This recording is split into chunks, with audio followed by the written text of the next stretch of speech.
रसायन की शुरुआत हम कहाँ से करें, समझने के लिए वीडियो लेक्चर को शुरू से लेकर अंत तक देखिएगा। रसायन क्या होता है? किसी पदार्थ की संगठन और उसमें रासायनिक अभिक्रियाओं का सिस्टमेटिक अध्ययन करना। तो एक केमिस्ट्री एक मार्ग है जिसके द्वारा हम किसी पदार्थ की सिस्टमेटिक अध्ययन कर सकते हैं।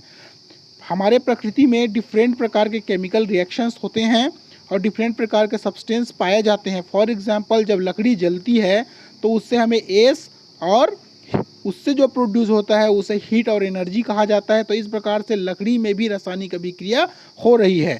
उसी प्रकार से हमें समझना पड़ेगा कि बहुत सारे सब्सटेंस का बिल्डिंग ब्लॉक्स क्या होता है, जिसे उस समय एटम्स कहा गया।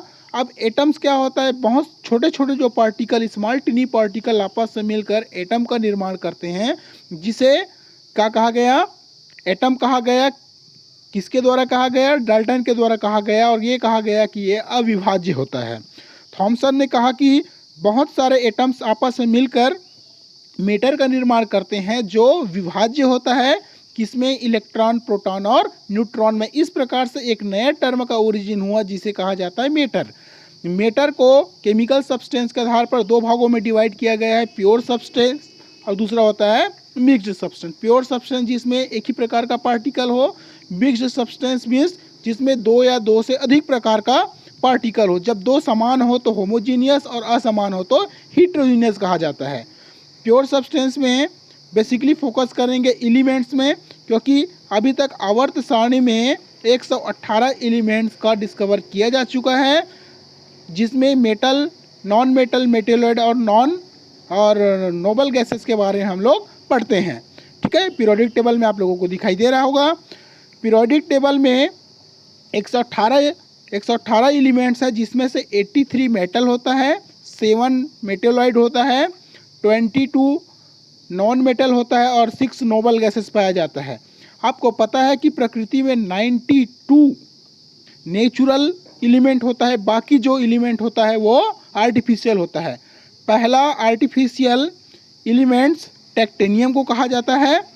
ठीक है, आपको ये भी पता होना चाहिए कि पीरियोडिक टेबल में सिर्फ 2 एलिमेंट ही द्रव की अवस्था में पाया जाता है। एक मेटल जिसे मर्क्यूरी कहा जाता है, ये द्रव की अवस्था में रहता है। दूसरा नॉन मेटल जो ब्रोमीन होता है, ये भी द्रव की अवस्था में पाया जाता है। और 11 इसमें गैसेस होते हैं। ठीक है, तो मेटल, तो सर्वप्रथम हम डिस्कशन करें मेटल। आवर्त सारणी से हमें पता चला कि मेटल होता है। और मेटल क्या होता है? बहुत ही हार्ड होता है, विद्युत का सुचालक होता है। इसमें मेटल्स में एक एक्सेप्शन है, लेड। ये इसको ध्यान में रखना है, लेड पुअर कंडक्टर होता है। ठीक है, इसमें विद्युत का सुचालक नहीं होता। दूसरा, हमें यह पता है कि मेटल हार्ड होता है, लेकिन कुछ मेटल ऐसे हैं जिसको हमें नाइफ से काटा जा सकता है, जैसे सोडियम, पोटेशियम और कैल्शियम, क्योंकि यह सॉफ्ट होता है। तीसरा चीज़ हम जानते हैं कि मेटल की हाई डेंसिटी होती है, लेकिन एक्सेप्ट लिथियम, पोटेशियम और कैल्शियम की जो डेंसिटी होती है बहुत ही लो होती है। सबसे लोवेस्ट होता है लिथियम का। जितने भी मेटल है उसमें लिथियम का सबसे कम डेंसिटी पाया जाता है। कंपाउंड में जो मेटल और नॉन मेटल के बीच का जो एलिमेंट होता है उसे मेटलिक कंपाउंड्स कहा जाता है। For example, boron, silicon, germanium, arsenic, antimony, tellurium and polonium. उसके बाद पीरियोडिक टेबल से ही हमें पता चलता है कि इनर्ट गैस, इनर्ट मतलब होता है अक्रिय, जो केमिकल रिएक्शन में भाग नहीं लेता। क्यों नहीं लेता है? क्योंकि इसका आउटर सेल पूर्ण रूप से भरे होने के वजह से वो स्टेबल होता है और आसानी से दूसरे के साथ कंबाइन नहीं होता, इसलिए उसे नोबल गैसेस कहा जाता है।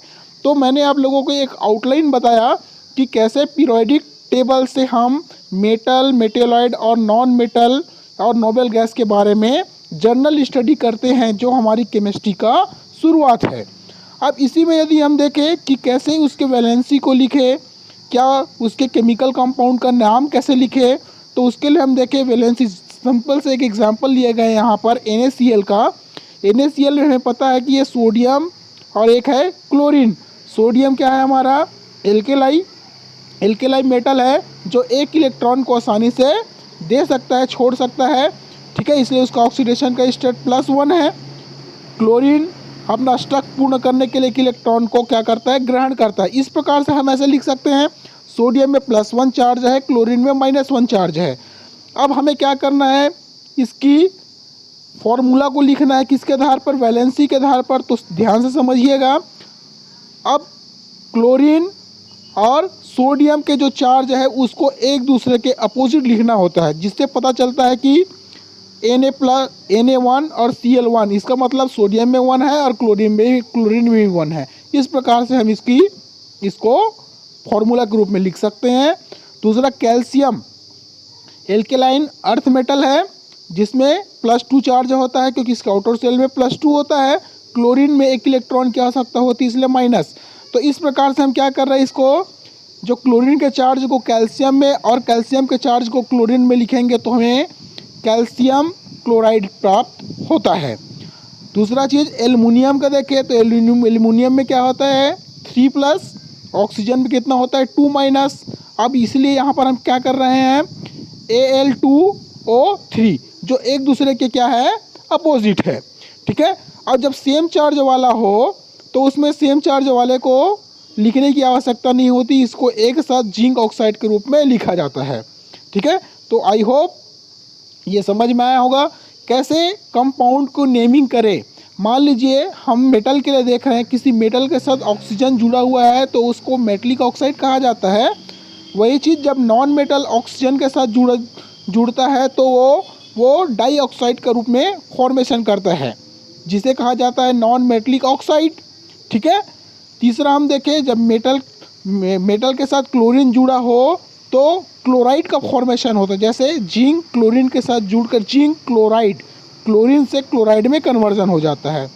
एलिमेंट के साथ जब सल्फर जुड़ा हो तो सल्फर किस में कन्वर्ट हो जाता है, सल्फाइड में, तो उसको पढ़ा जाता है जिंक सल्फाइड।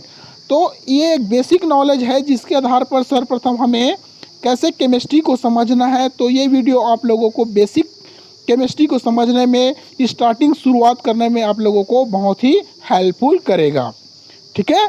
नेक्स्ट वीडियो में मैं आप लोगों को बताऊंगा कि एसिड और बेस कैसे गुड कंडक्टर के रूप में कार्य करता है।